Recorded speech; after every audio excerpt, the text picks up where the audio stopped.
You're in charge. Thank you. He's going to do an awesome job. Appreciate it, sir. All right, let's do it. I don't have a statement. Let's just do it. Mr. Secretary, thank you for taking questions. Diplomacy depends on predictability, reliability, trust. Markets are crashing around the world for the second day in a row. The consensus is that the president's tariffs were much higher than expected and based on economic formulas that people do not understand.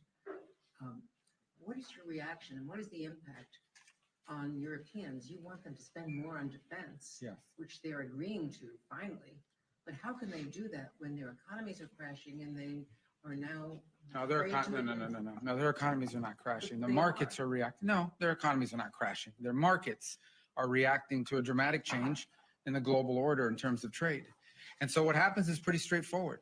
If you're a company and you make a bunch of your products in China, and all of a sudden shareholders or people that play the stock market realize that it's going to cost a lot more to produce in China, your stock is going to go down. But ultimately, the markets, as long as they know what the rules are going to be moving forward, and as long as that's set and you can sustain where you're going to be, the markets will adjust. Businesses around the world, including in trade and global trade, they just need to know what the rules are. Once they know what the rules are, they will adjust to those rules. So I don't think it's fair to say economies are crashing. Markets are crashing because markets are based on the stock value of companies who today are embedded in modes of production that are bad for the United States. We have to be a country that thinks we're the largest consumer market in the world, and yet the only thing we export is services. And we need to stop that. We need to get back to a time where we're a country that can make things, and to do that, we have to reset the global order of trade. And the other part of my question. Well, the worst thing is to leave it the way it is forever. I mean, this just can't continue. We can't continue to be a country that doesn't make things. We have to be able to make things to provide jobs for Americans. That's it. It's that simple. China is an example. I mean, it's outrageous. I mean, they don't consume anything. All they do is export and flood and distort markets in addition to all the tariffs and barriers they put in place. So the president rightly has concluded that the current status of global trade is bad for America and good for a bunch of other people, and he's going to reset it, and he's absolutely right to do it. Let me ask you about also the predictability of relationships with allies. The Prime Minister of Greenland, the Prime Minister of Denmark, which at this point owns Greenland, so Denmark, a NATO ally, is saying that it's unacceptable that one country cannot annex another country. Well, no one's annexed anything. It's going to be up to Greenlanders. The vice president made that clear. He's going to respect the self-determination of Greenlanders. So at some point, the Greenlanders have made clear that they want to be independent of Denmark. So that's Denmark should focus on the fact that the Greenlanders don't want to be a part of Denmark. That's what they should focus on. We didn't give them that idea. They've been talking about that for a long time. Whenever they make that decision, they'll make that decision. And then what we're not going to do is let China come in now and say, offer them a bunch of money and become, dependent on China. The president said he would not rule out using military force against Denmark, a NATO ally. No, he said he would not rule out. No. He said he would not rule out. He said, I'm not going to rule out anything if Greenland is encroached upon by a foreign power like a China or Russia or anybody else. But it doesn't matter because Greenlanders are going to make a decision. They're the ones that want to get away from Denmark. They're the ones that want to be independent. Not us. We didn't come up with that idea. They did. And if they make that decision, then the United States would stand ready, potentially, to step in and say, okay, we can create a partnership with you. We're not at that stage. But that's what the vice president made clear last week in his visit there. His statement was very abundantly clear, that we will respect the self-determination of the people of Greenland. People of Greenland. And they're the ones that want to leave Denmark. That wasn't our idea. All right. Well, second question here. Missy from Washington Post. Mr. Secretary, I'd like to ask you about the Russia-Ukraine negotiations. Can you give us tell us about the American assessment of the conditions that Russia put forward regarding the Black Sea ceasefire talks, and also the British and French foreign ministers said this morning that Putin was dragging his feet. Do you agree with that? Maybe he might be. We don't know yet. We're going to find out fairly soon. I mean, look, here's what the president wanted to do. He wants to end this war, and he wanted to test it very early in his administration. Is it possible to end this war on terms that are acceptable, obviously, to both sides? Because you can't end a war unless both sides agree. And that's what we're in the process of finding out. We will know soon enough, in a matter of weeks, not months, whether Russia is serious about peace or not. I hope they are. It would be good for the world if that war ended. But obviously, we have to test that proposition. So we're working through that process. We had a visitor, Mr. Kirill was here this week, had a chance to sit down with him. He met with others. He'll take some messages back, and the message is the United States needs to know whether you're serious or not about peace. Ultimately, Putin will have to make that decision. The Russian Federation will have to make that decision. I think the Ukrainians have shown a willingness to enter, for example, into a complete ceasefire to create space for negotiation. At some point here, fairly soon, not 6 months from now, the Russians and Putin will have to make a decision about whether they're serious for peace or not. And I hope they are serious. It would be good for the world if that were. What is your assessment of the Russian conditions that were put forward? And also, Dmitriev said, following his talks with Mr. Witkoff yesterday, that the U.S. and Russia might resume direct flights as maybe a confidence-building measure. Do you support that? So that I haven't heard anything about direct flights. I can tell you, but I don't know who's going to fly on it because all these people are sanctioned. But I would just tell you that the thing I would point to you is this. We're going to wait and see. The Russians know our position in terms of wanting to end the war. And we will know from their answers very soon whether they are serious about proceeding with real peace or whether this is a delay tactic. If it's a delay tactic, the president's not interested in that. If this is dragging things out, President Trump's not going to fall into the trap of endless negotiations about negotiations. We will know soon enough whether or not Russia's serious about peace. If they are, that'll be great. Then we can move towards peace. If they're not, then we'll have to reevaluate where we stand and what we do moving forward about it. But we'll be in no different a position than we are today, or we were when he took office. He wanted to know early in his administration, is peace possible? We're testing to see if the Russians are interested in peace. Their actions, not their words, their actions will determine whether they're serious or not. And we intend to find that out sooner rather than later. And what about their conditions? Which conditions? They put forward additional conditions after you had the Black Sea. Yeah, so again, I mean, this is part of the back and forth with these sorts of things. I've had phone calls with foreign leaders, and then I read the readout, and it's like, oh, we said no, you never. They came, they said something to me they never said. I guess that's part of the game in this place or whatever. But look, bottom line is, to me, at the end of the day, what's going to matter here is whether we're going to move towards peace or not. If peace is real, we will know soon enough. If they're not interested in peace, we will know soon enough. And we'll make decisions on the basis. I hope they are real. There are some promising signs. There are some troubling signs. It's not going to be easy. No one ever said this would be easy. But we're going to find out sooner rather than later. And let's just say I'm hopeful. I remain hopeful. I need to be hopeful that peace is possible and that the Russians are serious about peace. We want them to be serious about peace. And hopefully they are, but we'll know sooner rather than later. Daphne Reuters. Hi, sorry, I'm back here. Your last name's Reuters? That's pretty cool, isn't it? Go ahead. On the 5% defense spending target, have you received pushback to this idea while you've been here this week? And you mentioned yesterday up to 5% was your language. What do you mean by up to 5%? Well, I said up to a path of getting up to 5% at some point. I'm not saying overnight, but to get to that point. We think that's what NATO allies need to be spending for NATO to face the threats that it itself has identified and articulated.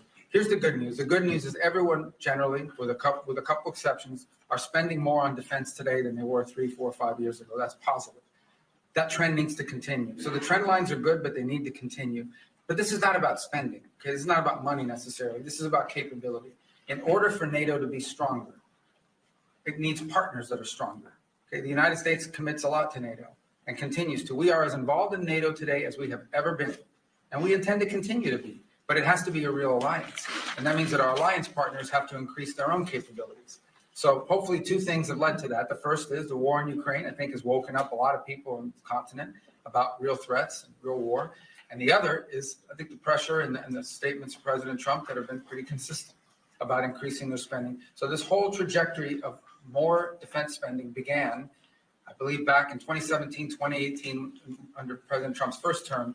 We want that trend to continue. And we're hoping when the leaders meet in The Hague that there'll be further and firmer commitments in that direction. I think it's beneficial to the alliance. The stronger our partners in NATO are, the more capable our partners in NATO are, the stronger NATO is. And everybody should be in favor of that. And sorry, just to follow up, so will you try and get the official target as 5% rather than 2%? And will the U.S. commit to 5%? Sure, we're heading there now. We're going to have to spend more on national security because we have a global footprint. And that's the point that I think has been made and missed in a lot of places. Okay, the United States has Indo-Pacific alliance obligations as well that we've made. We are currently involved in opening up the Red Sea so that global shipping for everyone, including our European partners, can become possible again. We're engaged in counter-drug and counter-gang interdictions in the Western Hemisphere. There's obviously all sorts of issues going on in different parts of the world, including we're concerned about a resurgence of terrorist cells whether it's in Africa or in the Middle East. So the U.S. has these global obligations, and we have China that's undergoing the largest, most expansive peacetime military expansion in history. So we need to confront all of these things, and we're engaged in all of those things. So we're going to have to increase defense spending in our country. I think our commitment to NATO isn't just 3-something% spending of GDP. It's sustained over an extraordinary period of time, and that continues. So look, I think our partners know they need to do more. They've all indicated they want to do more. They've begun to do more, and that trend needs to continue. Mr. Secretary, you mentioned that you met with Kirill Dmitriev as well. In order to stop them from dragging their feet and dragging this on, is there anything that you said, perhaps not threats, but is there anything that you said you wanted to see concretely from the Russian side in order to peace? We want to see peace. But specifics in terms of getting to this ceasefire first and then the negotiations later? I mean, peace means you stop shooting at each other. I mean, it's as simplistic as that. Now, obviously, look, there's all kinds of conditions for a final peace, and you have to work with both sides. And I've said from the beginning, the only way a war ends in a negotiated settlement. If it's not an unconditional surrender, then it is both sides make concessions. We're not going to prejudge what those concessions are, because those concessions will depend on what Ukraine will accept and Russia will accept. But we have to make concrete steps towards peace. What we're not interested in, and I'm not accusing them of this, I'm just telling you what we're not interested in is negotiations about negotiations. That we're not going to continue this forever. So none of it was threatening. I think it was more an explanation of this is our timeline, and at some point it'll be clear whether you want peace or you don't want peace. And that time is coming. It's pretty short. At the same time, as you now have seen, members of Congress have begun to file bills to increase sanctions. So there is going to be growing pressure from Capitol Hill to impose sanctions that we're not going to be able to stop if in fact we're not making progress towards peace. All these factors have been explained in the nicest way possible. Hopefully he'll take that message back to Moscow, and it'll make clear that we need to begin to see real progress, or we'll have to conclude that they're not interested in peace. But let's hope they are, because I think it'll be better for everyone. Are more talks planned? Well, we need to hear an answer to this. I mean, talks are only, we're going to have talks as long as talks are about something. It can't be talks about talks. At the end, I think initially it was important to talk because we hadn't talked to them in a long time, but now we've reached the stage where we need to make progress. And if we're not making progress towards peace, then we have a set of factors that we have to take into account. But hopefully we are going to make progress towards peace. I remain optimistic that we can. It'll be hard. It'll be difficult, but I'm optimistic that we can. Mr. Secretary, the Myanmar earthquake, I mean, normally in these kind of events, you would have up to 200 Americans with sniffer dogs, special equipment, experts in their field, saving lives on the ground. This has not happened because of the dismantling of U.S. Well, that and the fact that it's run by a military junta that doesn't like us. So it's hard for us to move around in that Related country. lies say these events are always not political. They went into Syria, for example, in the Turkey-Syria earthquake. So they can act. But we're not the government of the world. No, we'll provide humanitarian assistance, just like everybody else does, and we will do it the best we can. But we also have other needs we have to balance that against. We're not walking away from humanitarian assistance. But again, I go back, there's a lot of other rich countries in the world. They should all be pitching in. We're going to do our part. We already have people there. We'll have more people there. We'll help as much as we can. It's not the easiest place to work. Okay, they have a military junta that doesn't like us, doesn't necessarily allow us to operate in that country the way we wanted to. That would have impeded our response no matter what. That said, we are willing to continue to help in the humanitarian crisis. Other countries need to do so as well. China's a very rich country. India's a rich country. There are a lot of other countries in the world, and everyone should pitch in. I don't think it's fair to assume that the United States needs to continue to share the burden, 60-70% of humanitarian aid around the world. We will be in the business of humanitarian aid, but we have other priorities as well that are national interest priorities of the United States, and we're going to align all those to be properly balanced. Isn't it soft power? I mean, all of the experts in this have said the reason is not because of the politics of Myanmar, but it's because of the dismantling of USA. You simply couldn't deploy. Yeah, I don't listen to these so-called experts. They're not real experts. These are so-called experts. These are people that are part of that NGO industrial complex. No, these are people that make millions and hundreds of millions of dollars in these NGOs all over the world that stand up and they get flooded with U.S. taxpayer money. And then we have to spend $100 million to get $10 million to people. We're not doing that anymore. Okay, we have stopped. We are no longer going to spend $100 million to get $10 million to recipients. We're not going to fund these global NGOs all over the world that are living off of this. We're not doing it. We are prepared to help and work with governments and appropriate NGOs on the ground that are delivering assistance. We will be there and we will be helpful. There are a lot of other rich countries. They should also pitch in and help. And some of them are and some of them are not. But we are going to do our part. We're going to continue to do our part. But it's going to be balanced with all of the other interests we have as a country. We are not a nation. We are the richest country in the world, but our resources are not unlimited. They are not unlimited. And we have a massive national debt, and we have many other priorities as well. And it's time to recalibrate all of that. So we'll be there. We'll be helpful as much as we can. We've got other things we have to take care of as well, but we care deeply about what's happened there. Mr. We wish we had a more Secretary. cooperative government. Mr. Secretary, the Middle East was part of your discussion here in NATO, especially that did you find support from members toward your policy, our airstrikes and Houthis, and your maximum pressure policy toward Iran? Yeah, I mean, on the Houthis, everybody wants to get their ships through the Red Sea. We're the only ones doing anything about it, but everyone wants to, get their ships through there. As I said, we've done the world a great favor by taking on this band of criminals who have, unfortunately, sophisticated weaponry that they can use to, they attacked with 150, 160 merchant vessels. 174 times they've attacked the United States Navy. So I think the world should be grateful to the United States for being involved in this and doing this. Everyone thanks us for it. I understand these nations have limited capabilities despite being very rich countries. Nobody else can project power there and do this. But that said, we think that mission is going to bear fruit and it's necessary. We can't have a band of criminals controlling that. In the case of Iran, I don't know of any country in the world that's excited about Iran ever having a nuclear weapons capability. Some are more forceful about it than others. We've had talks about that. As you know, the president would like to figure out what's going to happen there. But he's also made it clear that there's not going to be a nuclear-armed Iran. That's not going to happen under his watch. Mr. Secretary, what's your message to foreign citizens who may be afraid to come to the United States because they're concerned about potentially being detained over some minor administrative error, because they might have something on their phone like criticism of the president or the Israel-Gaza conflict, and they don't want to come into the United States now? No, first of all, those people that have their phones looked at and so forth, and I'll refer you to CBP to go through their processes. But generally, it's people that have been flagged coming in for a reason. I would say that if you're not coming to the United States to join a Hamas protest or to come here and tell us about how right Hamas is, or to tell us about, stir up conflict on our campuses and create riots in our street and vandalize our universities, then you have nothing to worry about. But thousands and thousands of people come into the U.S. every single day to conduct business, to travel, to do all sorts of visit relatives. It happens every day. It's very commonplace and nobody has a problem. I mean, if you're coming here to create problems, you're probably going to have a problem. And I think that's a good thing. If you're coming here to create problems, not here in the United States, you're probably going to have a problem. Yeah. We're not going to continue to be stupid enough to let people into our country who are coming here to tear things up. Not going to happen. Mr. Secretary, have the Russians done anything concrete to make you encouraged that they are truly interested in peace? And when you talk about timeline, I know you're not going to give a specific timeline, but are you talking weeks? Are you talking months? I think we're talking weeks, probably. Yeah. I mean, there's a lot that has to happen here in the next few weeks in order for this to be real. In terms of concrete, I think they've agreed to certain things. I mean, I think their things are not striking now that they were before. Obviously, both sides claim that the ceasefire is being violated, as typical of ceasefires like this. But that said, not concrete in terms of, are we closer to peace? We're closer to peace simply because we're talking to both sides, but we're not closer to peace because we have a deal on our hands to end this conflict. But we're going to know soon enough.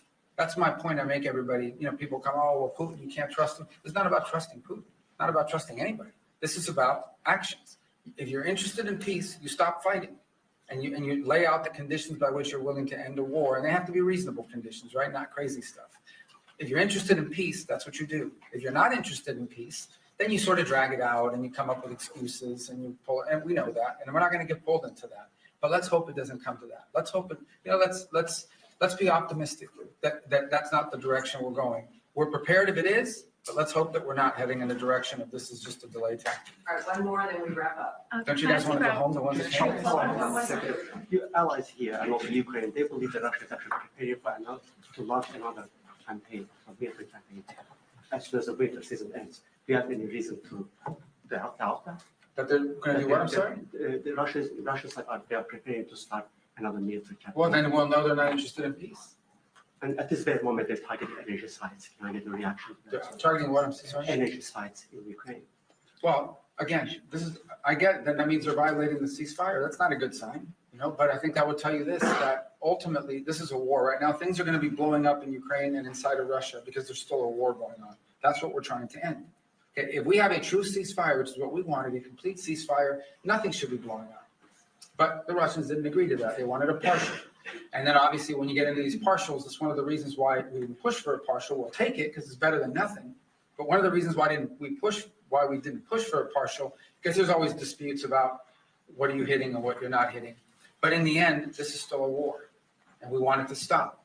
The fact that religious sites are being hit, or energy sites are being hit, or civilian sites are being hit, that's why war is a bad thing. And that's why the president wants to end it. As far as them conducting another campaign, well, then that'll be a very clear sign, right? If all of a sudden we wake up tomorrow and the Russians are launching a massive offensive, then I think that's a pretty clear sign they're not interested in peace. That hasn't happened yet. Let's hope it doesn't happen. We want to know whether they want to do peace or not. And if they do, then there's a way there, and we're willing to help. If they're not, then it's good to know early, so we can adjust our policies accordingly. All right, everybody. All Thank right. you so much. Thank you, guys. Thank you. Ambassador